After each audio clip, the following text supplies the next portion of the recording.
Mi familia es de Extremadura, de Badajoz, y bueno, toda la vida hemos vivido ahí, pero mis antepasados, de los que hablaré ahora, pues eran de pueblecitos y así. Y soy estudiante en Madrid, y ya llevo aquí un par de añitos, así que esa soy yo.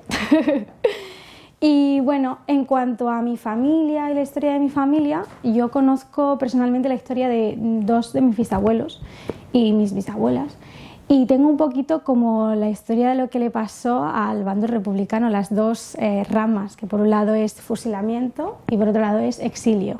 Entonces tengo un poco las dos historias que complementan un poco cuáles fueron los destinos de la gente en esa época que era del bando republicano. Y pues uno es el bisabuelo, mi bisabuelo, espérate, es el padre de mi abuelo materno y el otro es el padre de mi abuela materna. De mi familia paterna no conozco tanto. Ellos eran de Extremadura y tengo por un lado a mi bisabuelo Rufino, que es el exiliado, y por otro lado tengo a mi bisabuelo José, que es el que pues, fue fusilado. ¿Empiezo hablando de uno y luego de otro o cómo? Vale. Pues voy a empezar primero por el exiliado, que es el que conozco más de primera mano, porque en el instituto fue de quien yo hice un trabajo y mi hermana hizo el trabajo del otro bisabuelo. Entonces nos lo repartimos así para cubrir un poco. Y bueno, pues Rufino es el padre de mi abuela y estaba casado con Isabel, que es la madre de mi abuela. Y él era pues bracero, se llamaba en esa época, que era básicamente campesino, era una familia humilde, analfabeta, porque no tenían mucha educación, pero empezaron a tener contacto con la ideología de izquierdas y así, con la que se llamaba la Casa del Pueblo.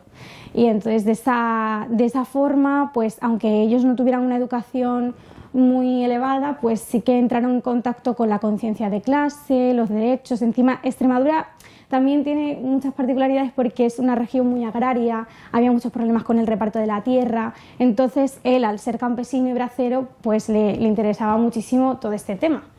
Entonces, él era de Feria, que se me ha olvidado mencionar de qué parte de Extremadura era, de Feria. Y bueno, pues tenía su vida normal como campesino. En el año 31 contrajo matrimonio con Isabel. Isabel tenía un poco más de dinero que mi bisabuelo Rufino porque ella era hija de una dueña de una posada que se llamaba Francisca, mi tatarabuela, y en ese momento las posadas daban mucho dinero porque pues eso, había una en el pueblo y todo el mundo acudía a la misma, etcétera, etcétera. Entonces digamos que Rufino era un poquito más pobre que Isabel y se casaron y ya en el 31 tuvieron pues una primera hija y luego en el 34 tuvieron una segunda hija que es mi abuela Isabel. Entonces, cuando estalla la guerra, como mi bisabuelo acudía frecuentemente a la casa del pueblo, enseguida empiezan los temores de, vale, pues en Extremadura ha fracasado el golpe, pero enseguida van a venir aquí. Entonces, cuando llegan a Extremadura fue una de las primeras regiones que cae, o sea, una de las primeras en resistir y la primera que cae, entonces fue como la que pagó el pato, por así decirlo, porque se cebaron allí con la represión para, digamos, que fuera como ejemplarizante para el resto de sitios y comunidades para que no hicieran lo mismo, no resistiesen de esa forma. Entonces, para muchos la opción fue huir, no huir también para ponerse a salvo y muchos huir para combatir en otro sitio.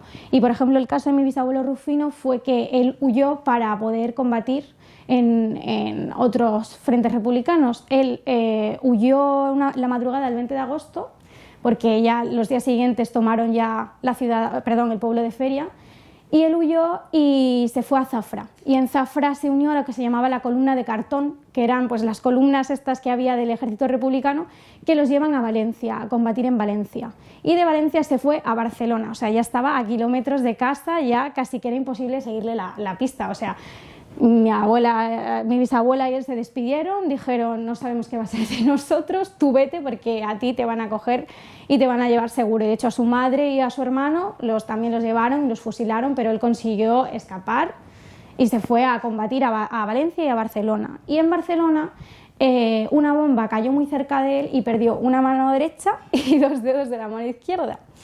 Y que esto me río porque luego explico cómo sabemos esto. Como digo, a todo esto la familia no tenía ni idea de dónde estaba. Mi abuela Isabel se quedó sola con 2 hijas a su cargo y menos mal que estaba la posada de su madre y que afortunadamente, al ser la única posada del pueblo, los guardias civiles y todo el ejército franquista que se quedaba allí, pues era el sitio de hospicio. Entonces, como les lavaban la ropa, les daban de comer, por así decirlo, tenían cierto respeto hacia la señora que estaba regentando el sitio y, por supuesto, pues no les tocaron, no les hicieron nada. Todo siguió como mejor se pudo, porque mi bisabuela tenía la posada de su madre, pero tenía que ganarse un sueldo para mantener a sus 2 hijas. Y mi bisabuela lo que hacía era, por un lado, confeccionar trajes, sastrería, tal, no sé qué, y por otro lado el famoso extraperlo.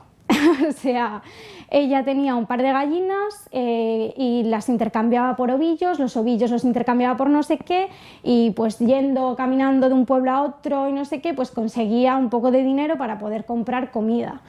Y bueno, pues esto claro, daba a veces situaciones de tensión porque mi abuela, que era muy pequeña, acompañaba a su madre al extraperlo. Y pues ella decía que de vez en cuando sí que tenían algún encontronazo con la Guardia Civil, era muy tenso, tenían que hacer como que no estaba pasando nada. Entonces eso, también tenemos por ahí la historia del extraperlo. Y bueno, pues pasaron los años, la posguerra la verdad que fue muy dura en los pueblos de Extremadura, pero mi abuela siempre decía que a ella comida nunca le faltó, que tenía muchas necesidades, pero que afortunadamente gracias a que su madre, pues que si la posada, el extraperlo, la sastrería, no sé qué, tuvo más o menos una infancia con comida a la que llevarse a la boca cada día. Entonces, tuvieron ya por fin noticias de mi querido bisabuelo, creo que en el 46. En el 46 vemos que de alguna forma Rufino ha llegado a Toulouse, o sea, se ha exiliado, ya acabó la guerra. Antes de que terminase la guerra en el 39, él se exilia a Francia porque ya sabe que está perdido, ya ha combatido en Barcelona, Barcelona la toman, y entonces él antes se va a Toulouse y con la mala suerte de que de alguna forma u otra, no sabemos cómo, acaba ingresado en un campo de concentración alemán que se llamaba Le Vernet. Y esto lo sabemos porque años después, como en los 80 o así, los 70-80, cuando ya cae el régimen franquista en España, a mi abuela y a mi bisabuela les llega una indemnización del gobierno alemán diciendo que su marido había estado en el campo de concentración Le Vernet y que le mandaban el dinero por los trabajos forzados. Claro, fliparon porque de repente, o sea, ellas tuvieron un contacto, como digo, epistolar con él a partir del 46, pero no sabían que había estado en un campo de concentración alemán.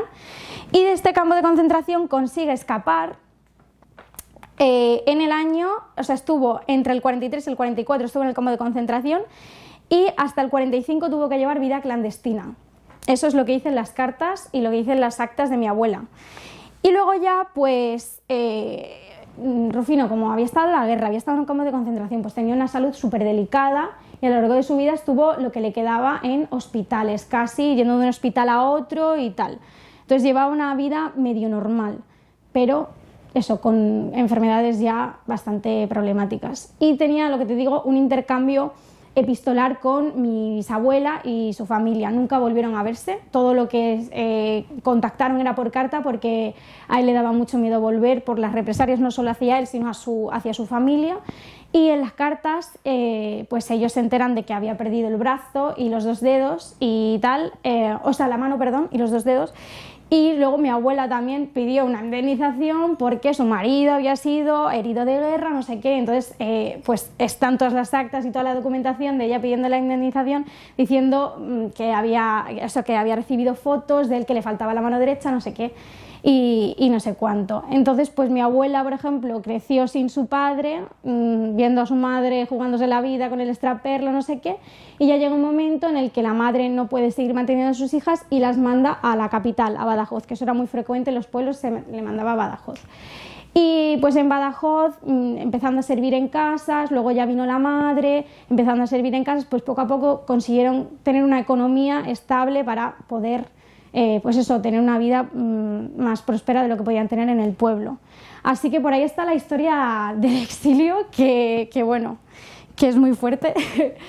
Y toda esta historia yo la sé porque mi abuela, yo creo que, vamos, yo soy estudiante de historia, yo creo que yo estudio historia porque mi abuela desde pequeña me contaba hoy, porque mi madre, porque mi abuela, porque mi padre, no sé qué, me contaba toda esta historia y a mí me fascinaba. Yo en ese momento me parecía como una historia de aventuras, pero claro, ahora cuando ya empiezas a tener conciencia dices, madre mía de mi vida, ¿qué historia de vida es esta?